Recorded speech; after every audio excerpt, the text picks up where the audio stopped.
এলাকার সব থেকে বাজে মেয়েটাকে আমি বিয়ে করছিলাম। বাসরাতে তাকে 3টা জিনিস উপহার দিয়েছিলাম।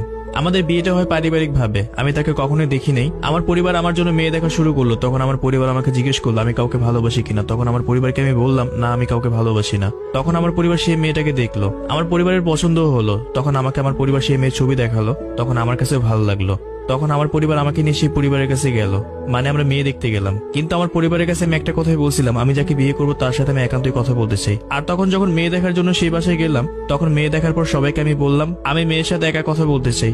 তখন আমাকে আর মেয়েকে একা থেকে সবাই বাইরে চলে গেল। তখন আমি সেই মেয়েকে জিজ্ঞেস করলাম, দেখেন আমি আপনাকে কিছু কথা জিজ্ঞেস করতে চাই, সব কথাগুলো সত্য সত্য বলবেন। আপনি কি কাউকে ভালোবাসেন, বা আপনাকে কি জোর করে আমার সাথে বিয়ে দেওয়া হচ্ছে? আপনার কি কোনো অতীত আছে? তখন সেই মেয়ে আমাকে বলল, দেখেন আমি আপনাকে মিথ্যা কথা বলবো না, আমি সত্য কথাই বলবো। আমি অনেকগুলো রিলেশন করছি। এই এলাকার সব থেকে বাজে একটা মেয়ে আমি। যদি আপনি এলাকার মানুষদের জিজ্ঞেস করেন আমি কিরকম একটা মেয়ে, যারা আমাকে চিনে তারা সবাই বলবে আমি অনেক খারাপ একটা মেয়ে। আর রিলেশনের কথা বলতেছেন, আমার জীবনে একটা ছেলেকে অনেক বেশি ভালোবাসতাম, সে আমাকে ঠকাইছে। আর তার উপর রাগ করে কত ছেলের সাথে যে রিলেশন করছি যা কখনোই বলে শেষ করা যাবে না। তখন আমি অবাক হয়ে মেয়েটার কথা শুনতেছিলাম আর ভাবতেছিলাম সে এগুলো কি কথা বলতেছে, সে তো তার নামে বদনাম বলতেছে আমার কাছে। তখন আমার কাছে অনেক বেশি ভালো লাগলো, সে তো সত্য কথাই বললো। তখন সেই মেয়েটা আমাকে বলতেছে আপনি কি এখন আমাকে বিয়ে করবেন? জানি বিয়ে করবেন না। তখন আমি তাকে হেসে বললাম জি আমি আপনাকে বিয়ে করব। তখন সে আমাকে বলতেছে আপনি তো জানতেই পারলেন আমি খারাপ একটা মেয়ে, তারপর আমাকে কেন বিয়ে করবেন? তখন আমি সেই মেয়েকে বললাম সবাই তো একটা ভালো মানুষকে ভালোবাসতে চায়, সবাই তো একটা ভালো মানুষকে বিয়ে করতে চায়। আমি না হয় একটা খারাপ মানুষকে বিয়ে করে ভালোবেসে তাকে ভালো করে দিব।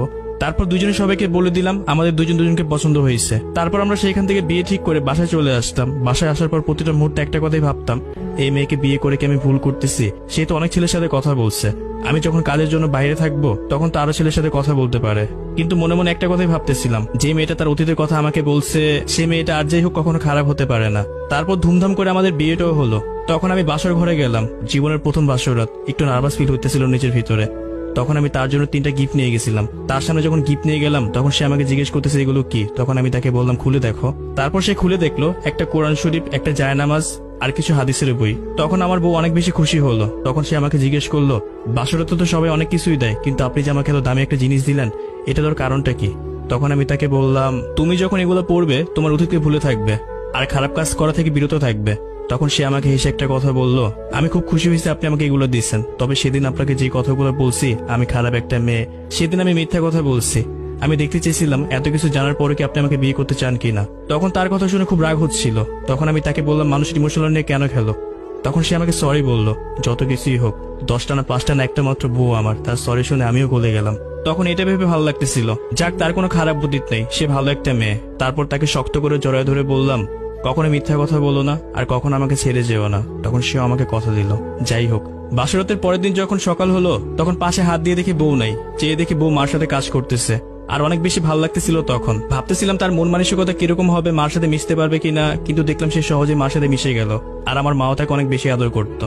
আমার বউকে আমি অনেক বেশি ভালোবাসতাম আর সেও আমাকে অনেক বেশি ভালোবাসতো।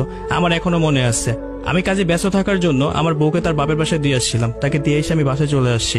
সে কিভাবে জানি জানতে পারছে আমার খুব জ্বর আসছে। তখন আমার ফোনটা বন্ধ ছিল। সে অনেকগুলো ফোন করছিল আমাকে। ঠিক রাত 11টার দিকে দেখি আমার বউ আমার বাসায় চলে আসছে। তখন সে আমার সাথে অনেক রাগারাগি করতেছে আর বলতেছে তোমার ফোন বন্ধ কেন, কতগুলো ফোন করছি তোমাকে। তখন সে আমাকে অনেক বেশি কেয়ার করলো। যখন আমি সুস্থ হলাম তখন সে আমাকে নিয়ে তার বাপের বাসায় গেল। আর আমাদের ভালোবাসা দেখে অনেকে অবাক হয়ে যেত আর হিংসাও করতো। আমার বউয়ের যখন বাচ্চা পেটে ছিল তখন আমি তাকে অনেক বেশি কেয়ার করতাম। আমি কাজ থেকে তাড়াতাড়ি বাসায় চলে আসতাম। অনেকেই বলা বলি করতো আমি নাকি বউ পাগল, তবে কারো কোনো কথা আমি কান দিতাম না। আমার কাছে একটা কথাই মনে হতো, আমার বউকে আমি ভালোবাসবো, তার কেয়ার আমি করবো। এতে যদি মানুষ আমাকে বলা বলি করে আমি বউ পাগল, তাতে আমার কোনো কিছু যায় আসে না। আর আমার বউয়ের যেদিন বাচ্চা হবে সেদিন তার থেকে বেশি ভয় আমি পাচ্ছিলাম, তার কত না কষ্ট হবে। তাকে এত পরিমাণ ভালোবাসতাম। প্রতিটা মানুষের একটা না একটা অতীত আছে। কখনো তার অতীত দেখে 10 জনের কথা শুনে বউকে কম ভালোবাসবেন না। যদি আমার কথাগুলো শুনে খারাপ লেগে থাকে তাহলে আমাকে মাফ করবেন। এটা আমার কোনো স্টোরি না, এটা অন্য কারো স্টোরি, আমি জাস্ট তুলে ধরলাম। ধন্যবাদ সবাইকে।